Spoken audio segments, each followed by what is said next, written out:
7. Ouvrons nos Bibles. Luc au chapitre 7.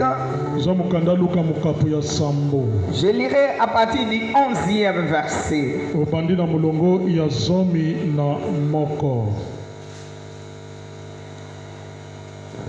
Les jours suivants, Jésus alla dans une ville appelée Naïn. Ses disciples et une grande foule faisaient route avec lui. Lorsqu'il fut près de la porte de la ville, voici emporté en terre un mort. Alléluia. Amen. Emporté en terre un mort, fils unique de sa mère, qui était veuve. Et il y avait avec elle beaucoup de gens de la ville. Fils unique va rencontrer l'autre fils unique. Le Seigneur l'ayant vu, fut émis de compassion pour elle et lui dit: ne pleure pas. Changez les données de médecin, confondre les gens, élever son drapeau là où le drapeau est en berne. Il arriva dans une ville appelée Naïn. Et dans cette ville, il y avait une veuve. Quand on dit veuve dans la Bible, c'est une personne dépourvue de tout. Alléluia. Quelqu'un sans appui. Quelqu'un qui ne compte à personne. Mais cette veuve avait son fils, le fils unique, un fils différent des autres. Moi je vois qu'il était différent des autres, puisqu'on a enterré son père. Il n'y avait pas de problème. Mais on a enterré son père, on a fait le deuil. Sa mère est restée. Elle s'appelle veuve avec son fils unique.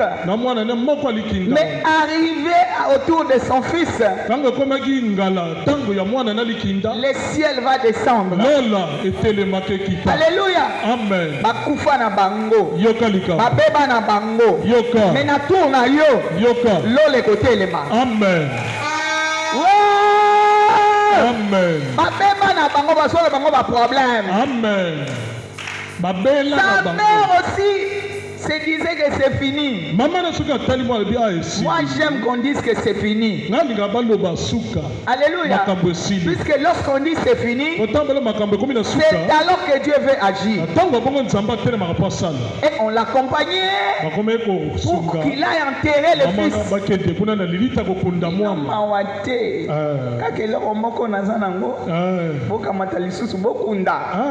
On l'accompagnait. Sa force, on chantait. On dit c'est fini. Les uns disaient tout concourt au bien de ceux qui aiment Dieu. Garde ton calme. Le secours viendra.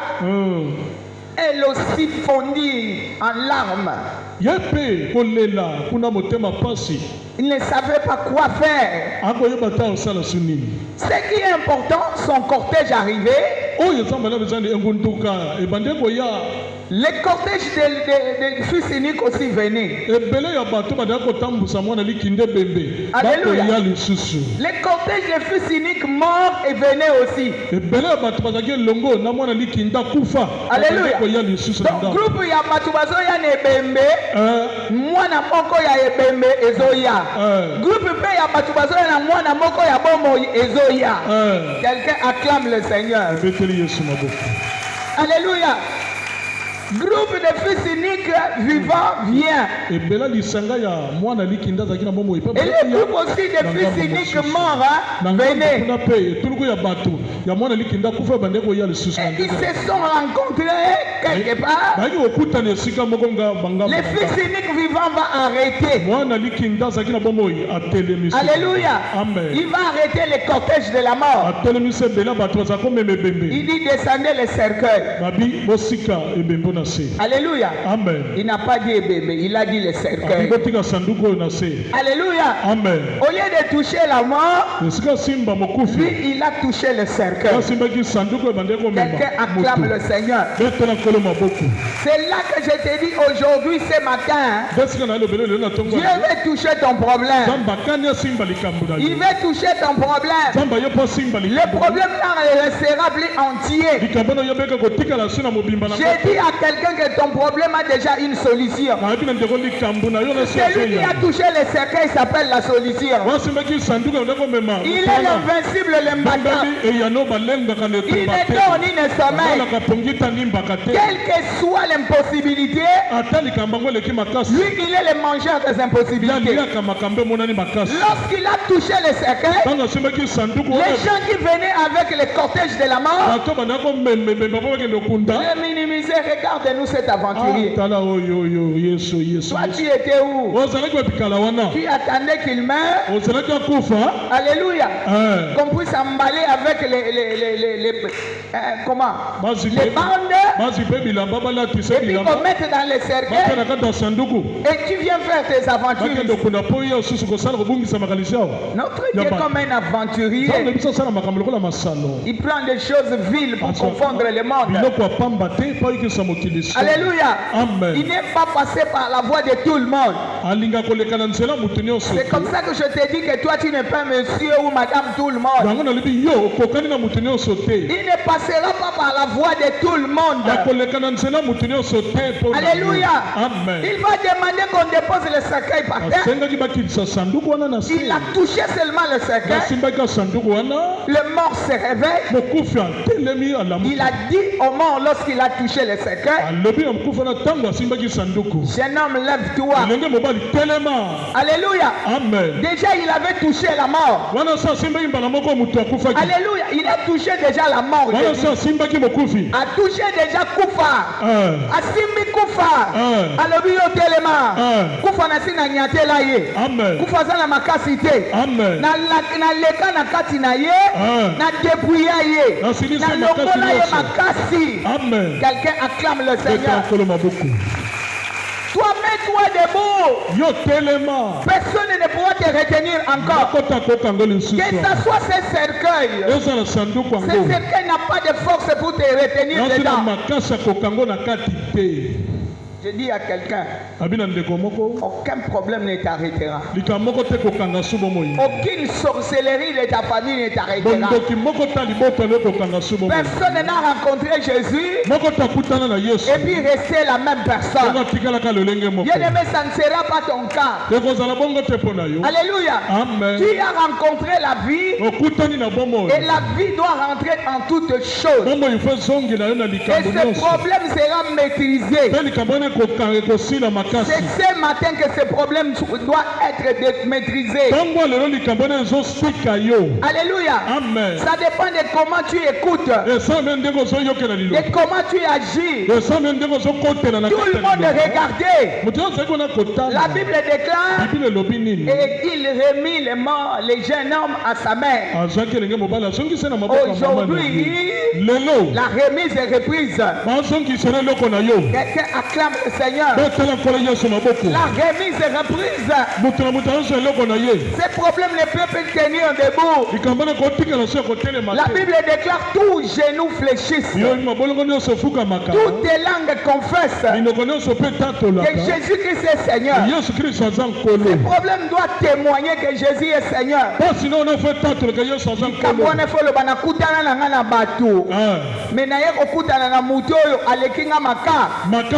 Maladi na yefo le banakutana na ngana batu. Mena nakutana na mutu asali nini? Alekinga na makasi. Est-ce que mutu angwa azali awa? Amen. Donc ngande mutu na olobisa yo. Alléluia. Ngala ko olobisa yo ka. Alléluia. Quelqu'un acclame, cria. Alléluia. Alléluia. Rien ne pourra tenir devant toi. La femme était consolée. Les gens pensaient que cette femme allait rester dans la même situation. Comme toi, les gens pensent que tu vas rester comme ça.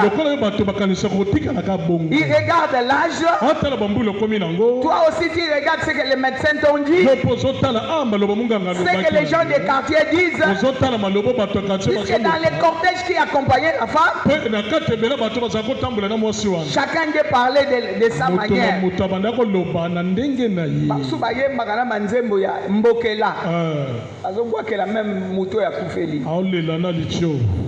Puisque pour eux c'est la fin.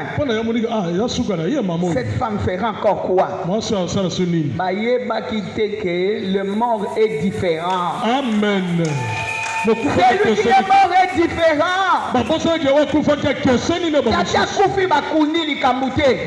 Mais yoko kufate. Amen. Yoko silate. Amen. Yoko sukate. Amen. Oyo bakenda. Amen. Mais comme na tangu na yo, mamboko ya Nzambe koyebana. Amen. Makasi ya Nzambe kotalisama. Amen. Ngolu na Nzambe koyebana. Amen. Les secours de ta vie ne viendront ni de l'Orient ni de l'Occident. Les secours de ta vie viennent de l'Éternel. Il a fait les cieux et la terre. Il est quelqu'un différent. Que ce soit dans ta famille, que ce soit dans tes relations, tu es différent. Okolekana mokili oboyete. Okolekana mokili oboyete. Je parle à quelqu'un.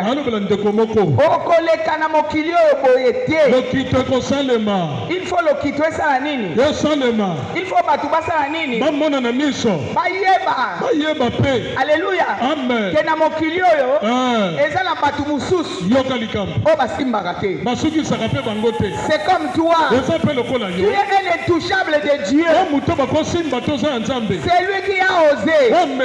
Que ça soit dans tes rêves.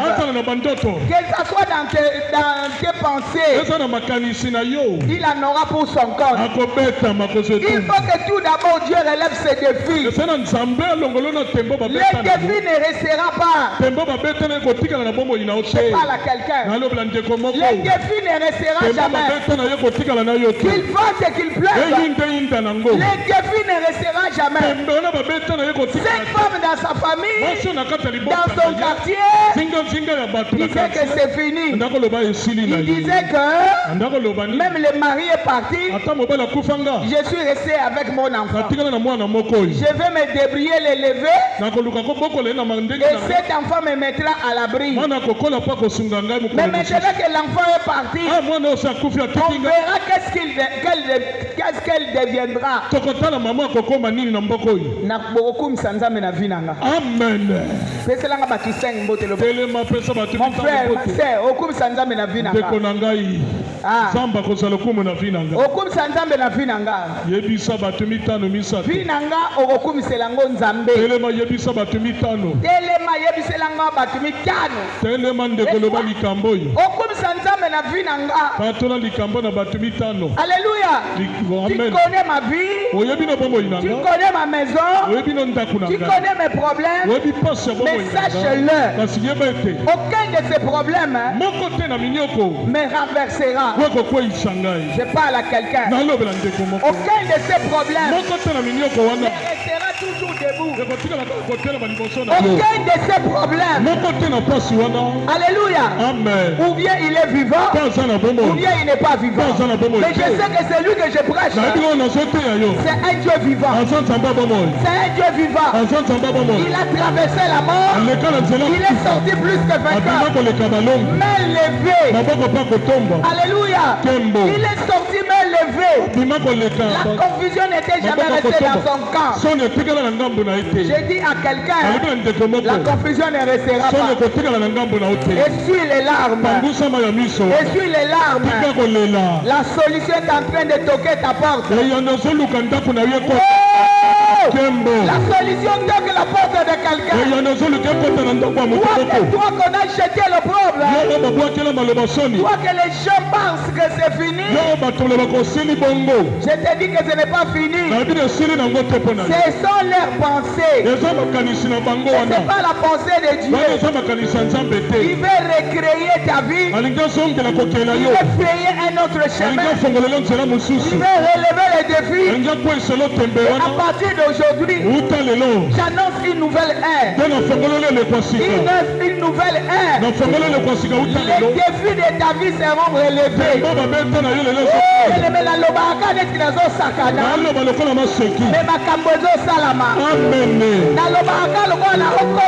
Alléluia. Alléluia.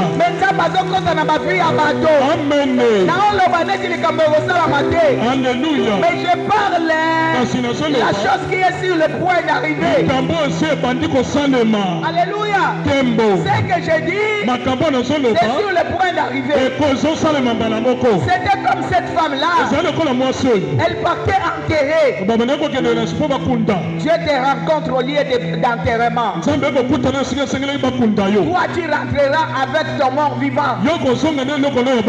Alléluia. Amen. Il l'a rencontré au lieu d'enterrement. Amen. Au lieu d'enterrement. Lorsque tout le monde pense que c'est fini. Non, non, non. Il y a aussi la beauté. Et aussi la beauté. Oyange kokunda ma beauté. Lisolo nanga ekobeba beauté. Oh! Alléluia. Réputation nanga ekobeba beauté. Alléluia. Ekobeba beauté. Les gens doivent savoir que tu as crié au véritable. C'est lui qui était mort et ressuscité. Et d'une vierge. Crucifié. Humilié. Toi, tu ne seras plus jamais humilié. Je traverse. Je traverse. La honte n'est pas ma demeure. L'échec n'est pas ma demeure. Les pleurs ne sont plus ma demeure. Non, non, non, je traverse. Vous, avec votre envoûtement, ce n'est pas ma demeure. Je traverse. Cette femme ne savait pas qu'elle traversait. Pour produire un témoignage. Elle pensait que je vais réellement enterrer. Yala moninga lobi nakunda nani? Nakunda nini? Epana nga nakunda kate. Alléluia. Epana nga nakunda kate. Nakunda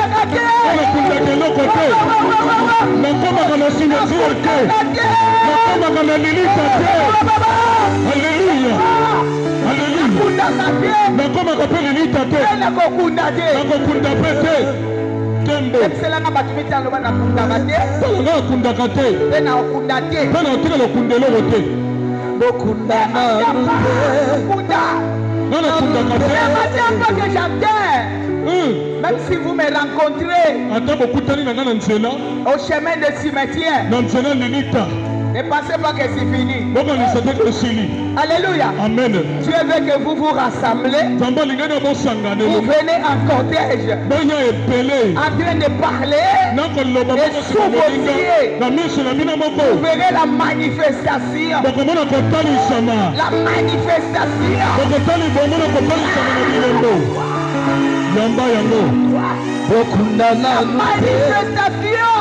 Alléluia. Amen. Vous verrez la manifestation de la puissance de Dieu. Nous prêchons un Dieu capable.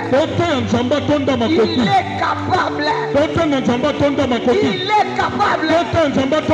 Il a la possibilité en tout et pour tout. Je ne prêche pas un Dieu mort. Il est notre, il est vivant. Il est le pain de vie. Il est le juste juge. Yende mokati na sembo. Tembo. Il est le juste juge. Yende mokati makambo na sembo. Il donne la raison aux siens. Alongisaka baoyo ye. Rebobose. Tembo. Rekababashaka. Alléluia. Reboboshe kababa. Il Kabasata. donne la raison aux siens. Alongisaka baoyo ye. Tala nzamba alongisa ngai. Tala moninga nzamba alongisa ndenga. Akata likambo nga nde nzamba alongisa.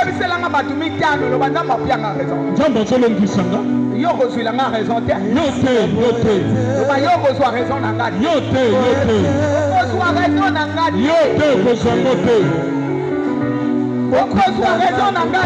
Okozwa yango te. C'est là qui pense régner sur toi. Ils seront tes marchepieds.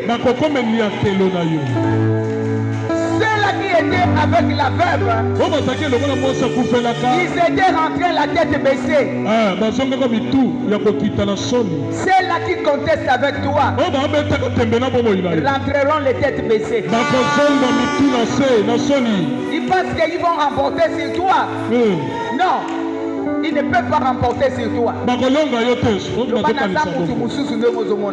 Amen.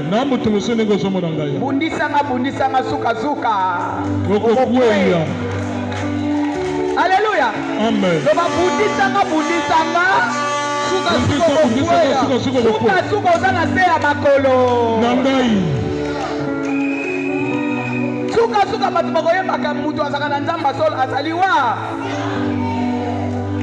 Il va mettre la différence entre ceux qui servent le Testament et ceux qui ne le servent pas.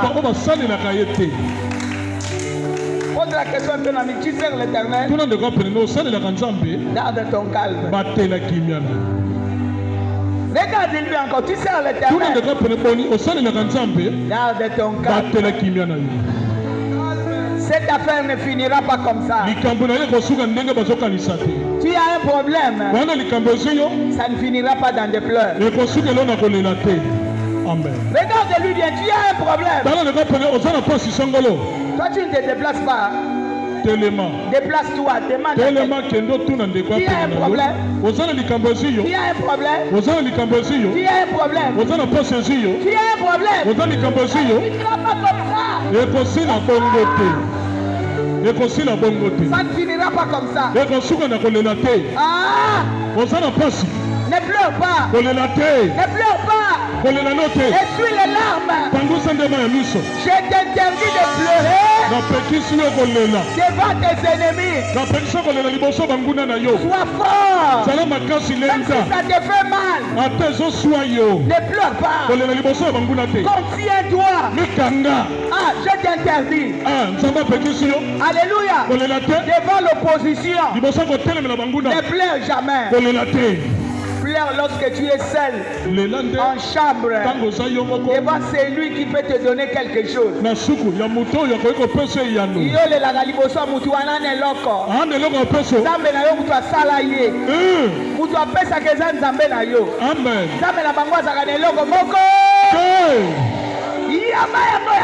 Je reçois. À partir d'aujourd'hui, ne pleure plus devant les gens. Si tu sens que la douleur monte et que tu veux sortir des larmes, retire-toi. Retire-toi. Va pleurer en chambre. Et lui n'acceptera jamais de voir tes pleurs. Lorsqu'il verra tes pleurs, il agira contre tes ennemis. Toi, tu ne peux pas échouer. En Christ et Jésus, on n'échoue jamais. Ça peut se retarder, mais seulement que je ne manquerai jamais. L'Éternel est mon berger. Je ne manquerai de rien.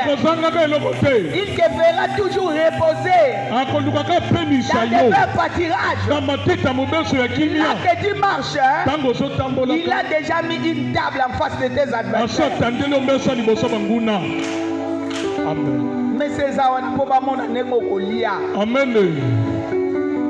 bakoka pe kopekisa yo te yebisa muningano na olia na misu na yo tala na olia na misu na yo ozomona nde na olia omona ndenge na olia opekisa nga te omona nde na obota omona nde na obota na misu na yo omona nde na obala omona nde na obala na misu na yo omona nde na osala omona nde na osala na misu na yo omona na omata omona nde na komata na misu na yo omona kosimba mbongo omona nde na kosimba misolo na misu na yo omona nde na kotonga mapango na misu na yo omona nde na kosomba mituka na miso na yo moko okotala. Alleluya. Baomona nde mwana nga Mikael avandia. Ndenge frère Mikael avandia mwana. Baomona bo. Eza ye oyete. Eza ye. Amen. Nzamba kabakata. Amen. Avantie na milie ya batu ya kaba. Nanga bakata. Avandi bazu lokola matiti mususu. Aoningisa na bakle. Amen. Amen. Esalama na nko. Amen. Nana malobo ekelaka. Amen. Taonga na zoloba ezosala ni ezokelama. Elata vie na yo. Amen. Quelqu'un acclame le Seigneur. Betela kolo maboko makasi.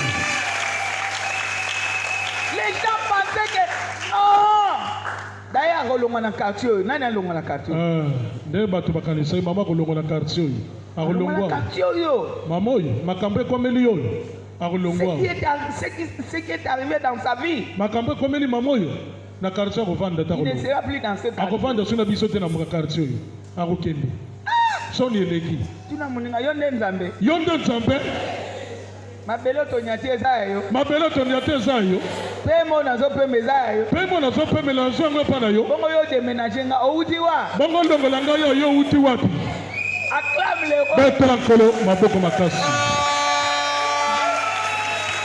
Personne ne pourra te déplacer. Toi, tu vas te déplacer puisque tu es monté, Dieu t'a élevé, tu as acheté une autre maison.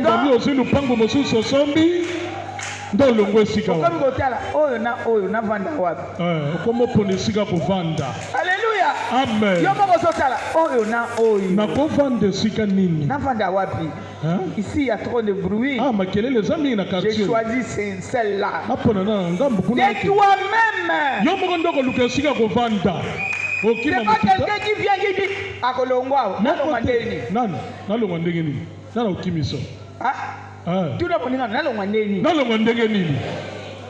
Nakindokinayo.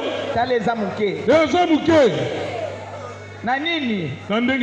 Qu'est-ce que tu vas faire? Dis-moi ce que tu vas faire. Ce qui va dépasser ton Dieu. Cette maman pensait que je pleure comme ça, c'est la fin. Elle pleure avec la mélodie. Les gens qui me comprennent n'ont même pas pitié de moi.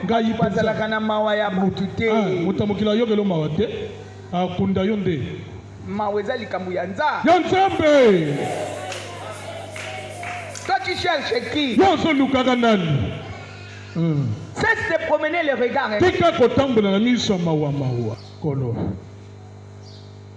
Tu es un intouchable. Lobangana ke na poto pone lengia misu. Talangana ke poto pone lengia misu. Na ke le poto pone lengia misu na ke ndotala Singapour. Simanangona tambuli na Singapour. Sala nous fier, sala la fier. Quelle masala fier lobana ke poto pone lengia misu. Telema sala na lolendo. Sala lolendo telema. Na ke nakende kotala kaka. Ya muninga bana okende. Nakende poto pone kende tala. Elengia misu. Nakende tala. Elengia misu. Misu sepela pe. Elengia misu. Ndona kokende. Na osepelisa mi. Misu kende sepela. Simana bana songi. Boye. Si je sais que j'ai quelque chose, je vais faire un tourisme. Et je rentre. Si je trouve que je peux m'installer là-bas puisque j'ai déjà investi ici. Je vais là-bas, je m'installe. Parce que je sais que j'ai une production.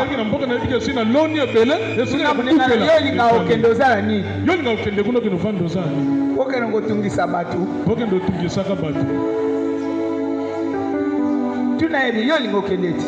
Yo nde ngoza wana uzote katina lupango. ete makambo ezalaka kaka oteki na lupango ezalaka bateki lupango po bakende wapi poto mama na ngai ye bongo après bongo nsima nango loja na poto bafacture eleki komona pasi na bafacture mbongo te na tala moninga lolwanga na bakende ya bongo te nakende poto ya bongo te. Moi, je vais investir ici. Et là où je vais tout lier où foulera la plante de mes pieds. Dieu me le donnera aussi. Parle comme ça. Tu es l'enfant du roi. Tu n'es pas un pleurnichard. Cette maman ne connaissait pas que cet enfant-là, c'est un choix de Dieu, c'est un choisi de Dieu. nayebisi bino tata na ye akufa likambo te yesu esalama te bakunda yesu aya na ye te papa na kenda mpe bakunda matangi esalema ti lelo lisolo te lazare akufa lazare mpe akufa kati yesu aya te na matanga mokolo aya yoka likambo atelema na tombe ya Jean yoka alobi ngai nalingi kaka lazare potanga kwe yake basi bakundaki bongo esika azala telema eza cimetière te bon mutu bakundaki wana te bakundaki Jean apene Matthieu pas azalaki wana si bakunda ye na Pierre azalaki wana amen bakunda ye kala il se tient sur les cimetières des autres tellement Nicolas ya cimetière mutu musi mais il parle seulement là où on a enterré Lazare. C'est pour te dire que toi, avec Jésus, tu es dans une équipe imbattable. Mais ok, moi avec Jésus, je suis dans une équipe imbattable.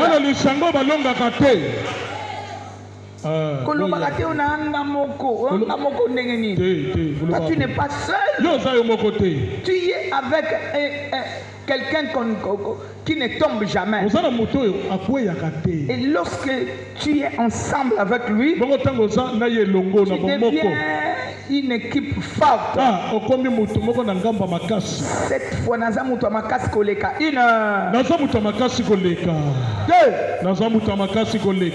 3 4 5 6 7 commence à montrer le sang de Jésus. Montre le sang. o bazoyelo ebele bakutana na makila na Yesu lakisa bango makila bokunda nanu te o bazo ebele botala makila na Yesu bino botala makila yango bokosukela na nzela montre le sang makila na Yesu yango bozoyo pananga moi je ne peux pas enterrer nana kokundelo kote. Regarde le sang. C'est pas le moment de l'enterrement. C'est le moment de la glorification. Les gens ont glorifié Jésus ce jour-là. Toi aussi, les gens doivent se glorifier ton Dieu. Montre le sang. Dis-leur, j'ai déjà enterré quelqu'un. Moi, je n'enterrerai personne. Je ne peux pas enterrer mon travail. Je ne peux pas enterrer mes relations. Je ne peux pas enterrer mon mariage. Je ne peux pas enterrer mon argent. Je ne peux pas enterrer mon élévation. Voici le sang. Je ne me montre le sang. Prie bien, prie bien. Montre le sang. Qui es-tu? Pour m'endeiller. Mandeye. Qui es-tu? Pour arracher ce qui est à moi. Ce qui est à moi est à moi. Rien rien ne pourra être arraché dans mes mains. Lakisa makila. Lakisa makila. Oyanga okunda te. Oyanga okobeba te.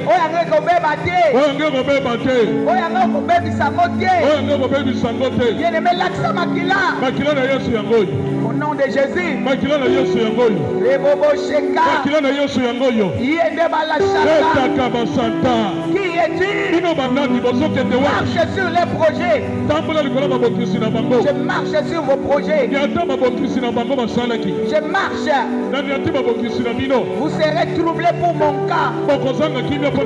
Si Dieu est pour moi, qui sera contre moi? Vous serez troublés. Je marche sur vos projets. Tambola, tambola. Bien-aimé, tambola ne kateli. Tambola ne kateli. Nazokwesa projet na bino. Alléluia. Faites renverser les projets.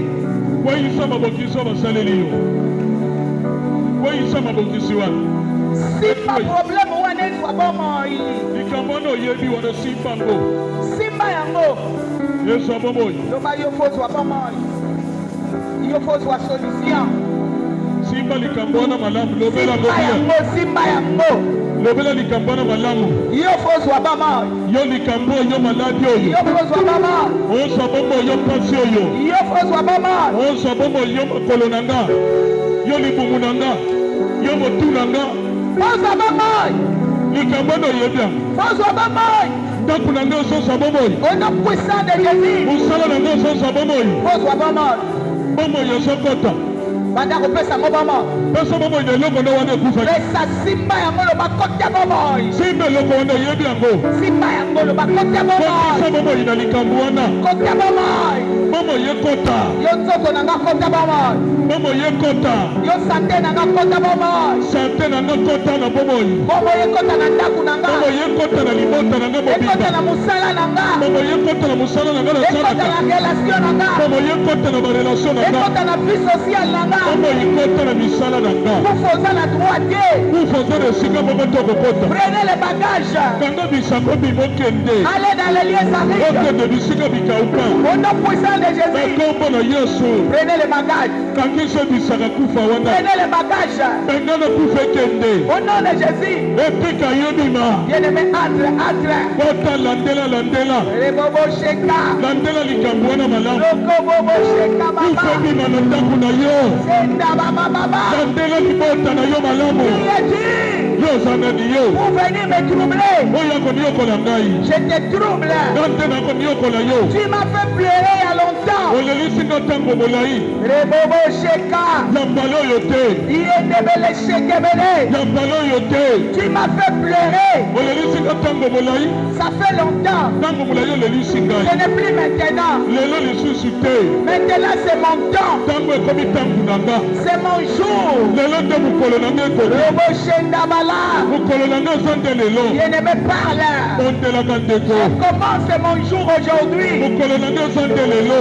Rebobo sheka. Makambo nanga ezobongwana lelo. Prenez les bagages. Bakobisaka yo kufa bima kende. Allez dans les lieux arides. Bokende bisika bikauka. Toi qui as ciblé ma maison. Yokanaki ndako na ngai. Tu as ciblé mon mari. Yokanaki mobali na nga. Tu as ciblé mon église. Yokanaki eglise na nga. Tu as ciblé mes enfants. Yokanaki bana na nga. Ce n'est plus le moment. Eza ntango na yo te. Ce n'est plus le moment. Eza ntango na yo te. Au nom de Jésus. Na kombo na Yesu. Ce n'est plus le moment. Lobela ye. Ce n'est plus le moment. Eza ntango na yo te. Au nom de Jésus. Yokanaki nga yo nani. Je marche. Lobela ye ndeko. Je suis la postérité d'Abraham. Naza mokitani ya Abraham. La Bible déclare Bible ezoloba. la postérité de la femme. Naza mokitani ya mwasi. Bible ezi mokitani ya mwasi. Écrasera la tête du serpent. Ekopanza motu anyoka ya kala. Bien-aimé, marche.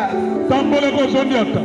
Je t'en supplie, n'assis pas. Ne reste pas assise. Telema yo moto vandi. Otikala ya kovanda te na bondeli yo. Landela likambo na wana ya kotelema. Landela likambo wana. Ekomi ntango ya kotelema. Au nom de Jésus. Landela likambo na malamu. Landela yango. landela ngote kokufa bima landela yango na misisa kufa kotaki wapi au nom de Jésus ebima eketelelo yo kufa kotelaki wapi okotelaki wapi na libota omonaki makila te omonaki makila na Yesu te yo nzala okotelaki wapi yo nzala okotelaki esika nini yo maladi okotela wapi yo maladi okotelaki esika nini yo problème pauvreté yo likambo mobolo okotelaki wapi pauvreté okotela wapi okotelaki wapi ozobima lelo ozobima célibat plus que plus okotela wapi okotela wapi yo kozanga libala stérilité okotela wapi okotela wapi obandela wapi obandela wapi outa wapi landa landela likambo wana ndeko emema yo wapi yo pasi ozomema nga wapi yo kolela oyo olingi okendela nga wapi olingi omema nga esika nini yo maladi oyo olingi okendela nga wapi ozomema nga wapi bipai nini ozomema nga yo pasi oyo yo soni oyo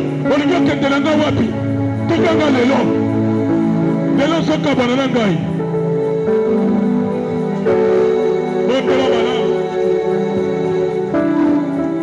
alléluia qui est dit alléluia qui est dit alléluia yo zanai yo zanani yo zanai olingi omema nga wapi nazolakisa makila naolakisa makila na Yesu tu n'as plus droit dans ma vie wasila bokonza osala na vi na nga te je marche sur toi natamboli likolo na yo miatana je marche sur tes actions natamboli likolo misala na mabe robobosheka etakatatatata rekabababa ibakobosanta tu es fini dans ma vie osili lelo na bomoi nanga suka na yo la victoire est mon partage elongi ezongi na ngambu na ngai toi tu es fini yo lelo suka na yo emonani tu es fini lelo suka na yo emonani suki sa ye lelo asuka wana déclare que tu es fini lobelo lelo suka na yo na bomoi na ngai lelo suki osuki na vi na nga na vi nango sukeli wana lelo nalongi yo nalongi yo nalongi yo nalongi yo na libota nango osukeli wana kanga misaka osukeli wana lelo asukela wana osukela wana okosilisa vi na nga te loba na likambo wana nalongi yo nalongi yo lobela likambo oyebi je ne suis pas vainqueur na molongi teka je suis plus que vainqueur aza kolenga balongi par Christ qui m'a aimé kati na Yesu alinga ngai par Christ qui m'a aimé kati na Yesu alinga nga je suis plus que vainqueur oyo aza kolenga balongi je suis plus que vainqueur oyo aza kolenga balongi je suis plus que vainqueur oyo aza kolenga balongi proclame la victoire tatola elonga na yo ndeko devant toutes ces choses liboso ya makambo wana je oyebi suis plus que vainqueur tatola elonga par Christ qui m'a aimé kati na Yesu alinga nga 7 fois victoire 1 victoire 2 victoire 3 victoire 4 victoire 5 victoire 6 victoire 7 victoire